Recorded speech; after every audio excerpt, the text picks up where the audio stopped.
I got this real moron thing I do. It's called thinking.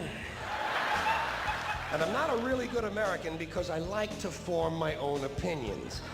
I don't just roll over when I'm told to. Sad to say, most Americans just roll over on command. Not me. Not me. I have certain rules I live by. My first rule, I don't believe anything the government tells me. Nothing. Zero.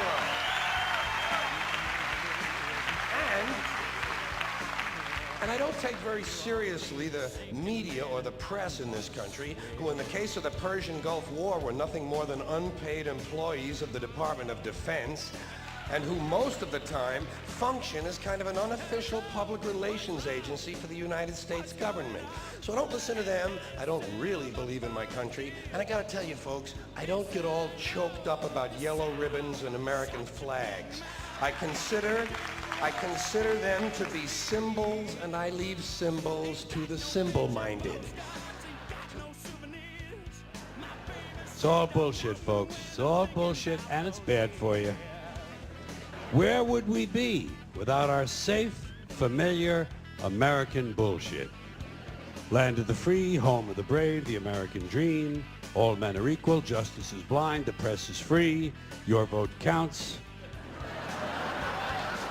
Business is honest, the good guys win, the police are on your side, God is watching you, your standard of living will never decline, and everything is gonna be just fine. The official national bullshit story. I call it the American okey doke.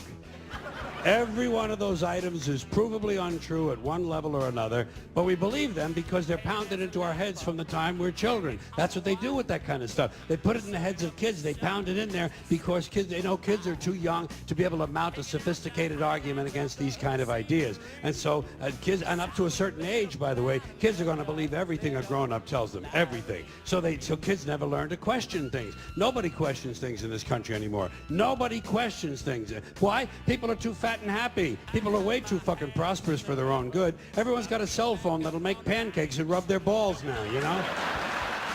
So nobody wants to rock the boat. And people just gizmo. Americans have been silenced, bought off and silenced by gizmos and toys. And as a result, no one's ever learned to question things. No one questions things in this country anymore. No one questions things. Swearing to God doesn't mean anything. Swearing on the Bible doesn't mean anything. You know why? Because Bible or no Bible, God or no God, if it suits their purposes, people are going to lie in court. The police do it all the time. All the time. Yes, they do. It's part of their job to protect, to serve, and to commit perjury whenever it supports the state's case. Swearing on the Bible is just one more way of controlling people and keeping them in line, and it's one more thing that holds us back as a species.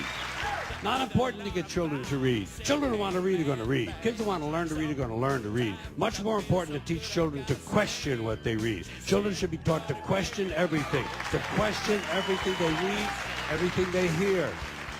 Children should be taught to question authority. Parents never teach their children to question authority because parents are authority figures themselves, and they don't want to undermine their own bullshit inside the household.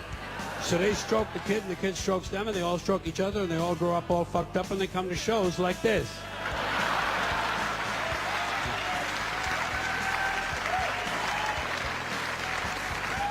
You're expected to believe and accept in America that I personally have a problem with, and I question a lot of these things. Give you an example. I saw a slogan on the guy's car that said, "Proud to be an American."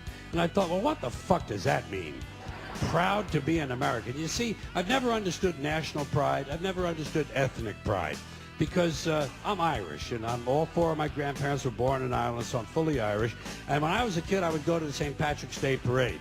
And I noticed that they sold a button that said, "Proud to be Irish." And I could never understand that because I knew that on Columbus Day, they sold a different button that said, "Proud to be Italian." Then came Black Pride and Puerto Rican Pride. And I could never understand ethnic or national pride. Because to me, pride should be reserved for something you achieve or attain on your own, not something that happens by accident of birth.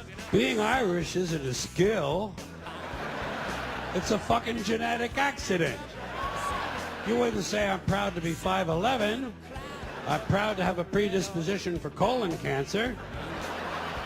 So why the fuck would you be proud to be Irish or proud to be Italian or American or anything? If you're happy with it, that's fine. Do that. Put that on your car. Happy to be an American. Be happy. Don't be proud. Too much pride as it is. Pride goeth before a fall. Never forget Proverbs, okay? Now, God bless America.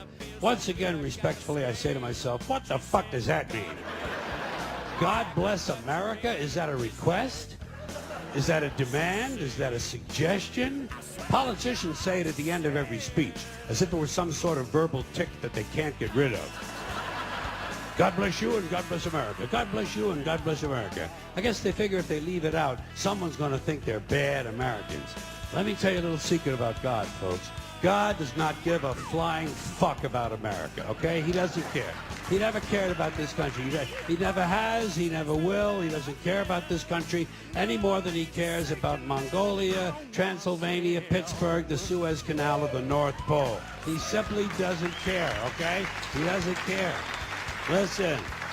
Hey, there are 200 countries in the world now. Do these people honestly think that God is sitting around picking out his favorites?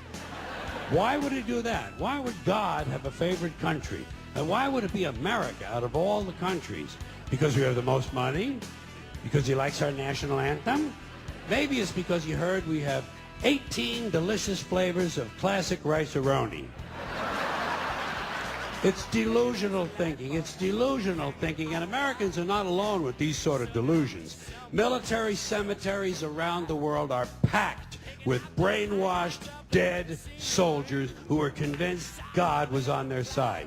America prays for God to destroy our enemies. Our enemies pray for God to destroy us. Somebody's going to be disappointed. In 1942, there were 110,000 Japanese American citizens and good standing, law-abiding people who were thrown into internment camps simply because their parents were born in the wrong country. That's all they did wrong. They had no right to a lawyer, no right to a fair trial, no right to a jury of their peers, no right to due process of any kind. The only right they had, right this way, into the internment camps. Just when these American citizens needed their rights the most, their government took them away. And rights aren't rights if someone can take them away. They're privileges. That's all we've ever had in this country is a bill of temporary privileges. And if you read the news even badly, you know that every year the list gets shorter and shorter and shorter. You see how sooner or later?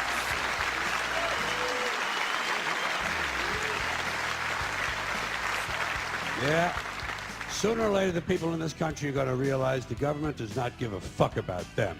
Government doesn't care about you or your children or your rights or your welfare or your safety. It simply doesn't give a fuck about you. It's interested in its own power. That's the only thing, keeping it and expanding it wherever possible. Personally, when it comes to rights, I think one of two things is true. I think either we have unlimited rights or we have no rights at all.